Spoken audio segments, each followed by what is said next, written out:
Baik, Assalamualaikum warahmatullahi wabarakatuh. Perkenalkan, nama saya Talma dengan akhiran NIM 065 dari kelas B, Prodi Pendidikan Pancasila dan Kewarganegaraan. Kali ini saya akan membahas kebijakan dasar dan hak dasar yang ada di mata kuliah Hak Asasi Manusia. Dan tadi kami melakukan diskusi, dan diskusi itu ada beberapa pertanyaan seperti: 1.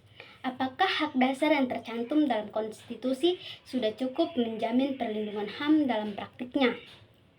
Jawabannya, menurut saya, belum tentu cukup. Konstitusi memang memberikan jaminan hukum tertinggi, tetapi perlindungan dalam praktik tergantung pada beberapa faktor seperti penegakan hukum.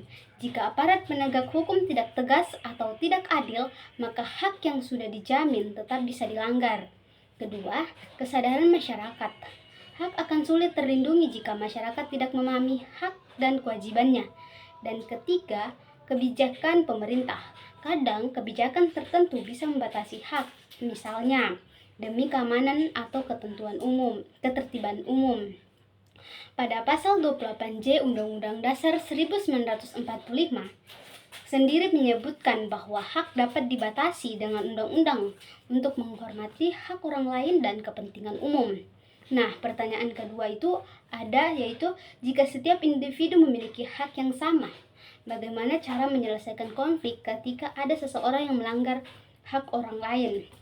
Jawabannya, ketika seseorang melanggar hak orang lain, penyelesaiannya bukan dengan menghilangkan hak pelaku, tetapi dengan 1.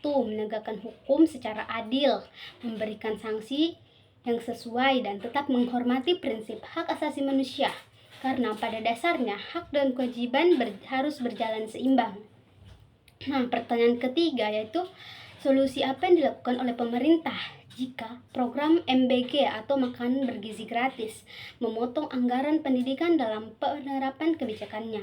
Jawabannya, jika program makan bergizi gratis atau yang biasa disebut dengan MBG benar-benar memotong anggaran pendidikan, maka ada beberapa solusi kebijakan yang seharusnya dilakukan oleh pemerintah.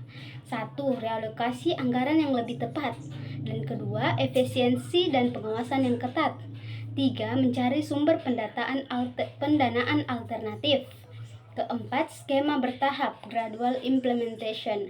Dan kelima, evaluasi dampak kebijakan. Dan pertanyaan keempat yaitu, melihat dari kasus yang diangkat oleh saudara Samuel terhadap kasus pembacokan di UIN Riau, mengingat kasus tersebut melanggar hak orang lain untuk hidup lebih aman, mengapa kesadaran segelintiran masyarakat terhadap hak asasi manusia sering sekali lebih rendah?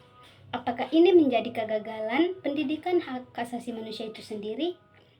Jawabannya, pendidikan kesadaran hak asasi manusia bukan hanya kegagalan pendidikan, tetapi kombinasi dari 1. Pendidikan yang kurang aplikatif, kedua, lingkungan sosial, ketiga, lemahnya penegakan hukum, dan 4, kurangnya pembentukan karakter. Karena pada akhirnya menghormati hak asasi manusia bukan hanya soal tahu aturan, tetapi soal membangun kesadaran dan tanggung jawab moral. Baik, itu saja mungkin video saya. Mohon maaf apabila ada salah kata.